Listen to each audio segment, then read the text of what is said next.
I hope you're having a great day. Well, today I want to talk about something which is a little, off topic. It's about the health benefits of sweating. Now, sweating is extremely important for us, and in today's world where we want to look prim and proper all the time and we can't afford to sweat when we're at work or we're socializing and we don't want to be sweating because, it produces certain odors, it doesn't look good under our arms and all of that stuff. But we have to understand that the human body produces sweat for several reasons.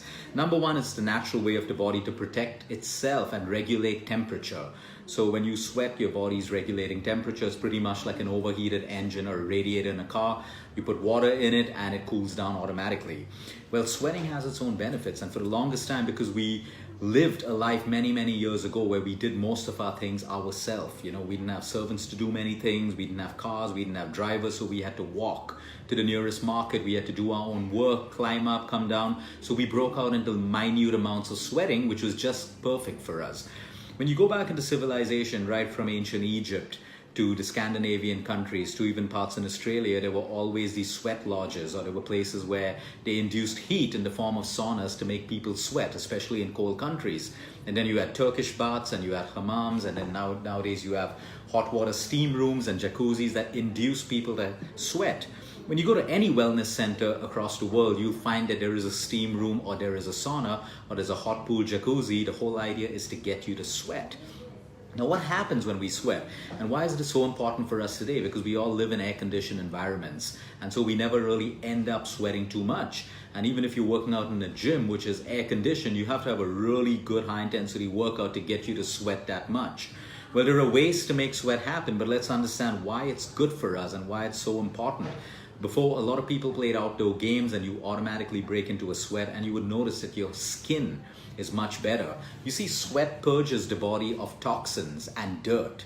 We have pores in our skin, and these pores can only be flushed out by our own sweat. No matter how much of body conditioner you put, how many face creams and face washes you put on your face, and you use all these scrubs, they may be good for you, but the body's natural mechanism of reducing and flushing out toxins from your pores, from your clogged pores, is through sweating.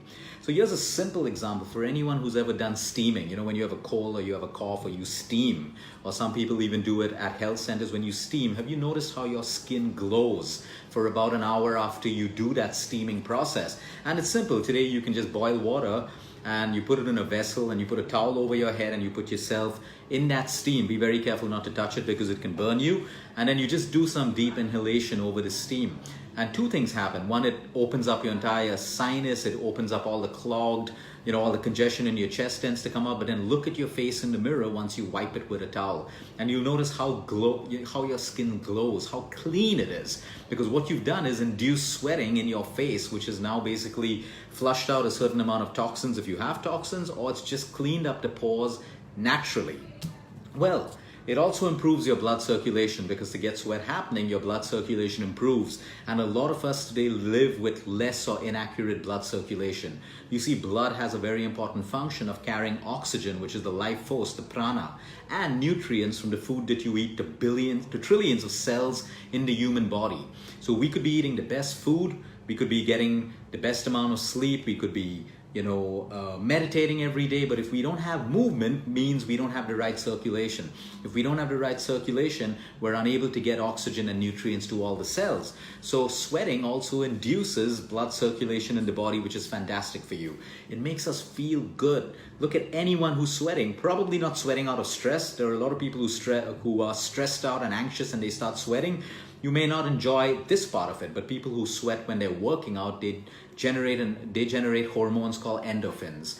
Endorphins make you feel good. So whenever you're running and sweating it out, or you're doing those jump squats or your high interval training and you break out into a sweat, you just feel like going on and on because you're running on endorphins, which are happy hormones in the human body, and all of us need more of them. So sweating automatically induces that as well. Now, there are two ways of detoxifying the body. One is by minimizing the amount of toxins that we put in. That's through a great lifestyle. A lot of people like to juice. And the third way, which is the natural defense mechanism of the human body, is through sweating. Because there are studies which even show that people can sweat out heavy metals, and a lot of us have heavy metals in our blood, which causes a lot of autoimmune issues. We see it in children with ADHD, we see it in autistic children, we see it in a lot of adults who suffer from a lot of pains in their body which are unexplained by the medical world. a lot of liver problems and kidney problems. And when you do a heavy metal test, you find that there are traces of either mercury, lead, cadmium, arsenic, all of these heavy metals. And how do we get it into our system? Well, there are some people who work in chemical factories, some people have exposure to paints, some people when they're redoing their homes and there's a lot of construction happening in and out, they inhale a lot of these heavy metals. And on the normal pollution in your street, all the fumes coming out of cars and trucks and everything that you breathe in also has certain amount of carcinogens and heavy metals that we inhale, and it gets into our system. And you can sweat this out. There have even been traces of lead that research organizations have found in sweat samples. So sweating is natural detoxification for you. My favorite point, because kidney stones is a huge issue and we shouldn't have to wait and go through the unbearable pain of kidney stones. Prevention is always better than cure. So what happens in kidney stones, we have excess calcium and excess salt in our kidneys. Okay, when we have excess salt in our body and we sweat it out, guess what happens? You're sweating out the excess salt. It's so important because today if you're having 2 to 3 outside meals in a week, you have excess salt in your body, because I don't think there's any restaurant that cares about the amount of salt that they put in, because their job is to make the food taste good, and no food tastes good if it goes low on salt. So we need to understand, if our lifestyle has a lot of outside food coming in, we got to sweat more, because sweating will balance the amount of salt that our kidneys retain. And we all know the issues with excess salt in the body. Calcium is supposed to stay in the bones and not in the kidney. So when we have too much of calcium in the body, or we're not utilizing it properly, or we're too acidic and we have calcium deposits in our kidney, we form kidney stones. So a great way of balancing this is through exercising and through sweating. So it's extremely important to remember that when it comes to your kidney health as well. This is my favorite point as well, the intelligence of the human body. Sweat is, in its way, a natural antibiotic. Sweat has antimicrobial peptides in it that can work against certain viruses, fungi, and bacteria. So sometimes when we fall down and we get a wound, you'll notice the area around you starts to get a little bit wet. That's sweat. Your body automatically produces it because it is antimicrobial. It's like a natural antibiotic, which in some cases work better than a traditional antibiotic.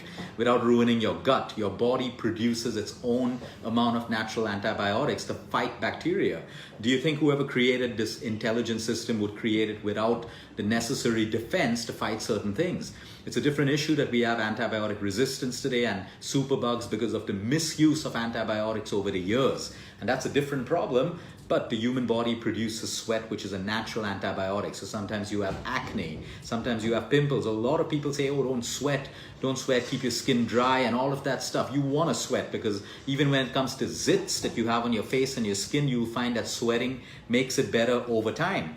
So what are some of the ways that you can induce sweat? So of course there are steam rooms and saunas for people who live in cold countries, but you want to follow instructions. Remember, when you go into a sauna or a steam, you want to make sure that you hydrate very, very well after that, because you lose a lot of water, you lose a lot of sodium, probably potassium and chloride as well. So you don't want to be left with an electrolyte imbalance. So everything to be done in moderation. Follow the instructions. Some steam rooms have you in for 5 minutes, some for 10 minutes, or you follow your professional. You have saunas. You can induce it the most natural way through exercise. Even if you do like 6 to 10 minutes of high interval training, which is like a 20-second all out and a 10-second break, you will find that you can sweat more than even in a 1-hour workout. And then you have outdoor games, outdoor games like football, soccer, badminton. This will eventually get you into a sweat. You live in a colder country, you can wear a sweatshirt so that you induce a sweat when you're engaging in activities and stuff like that. Having a great sex life as well can induce sweat, and that's great for you, as well as endorphins, oxytocin, and all the other hormones that lead to hormonal balance in the human body. So find a way for you to sweat. It's definitely great for your health. And when we look at holistic health, we don't want to leave any stone unturned, because the human body has produced everything for a particular reason. So just being comfortable all the time doesn't mean we shouldn't sweat. We can be comfortable and we can sweat.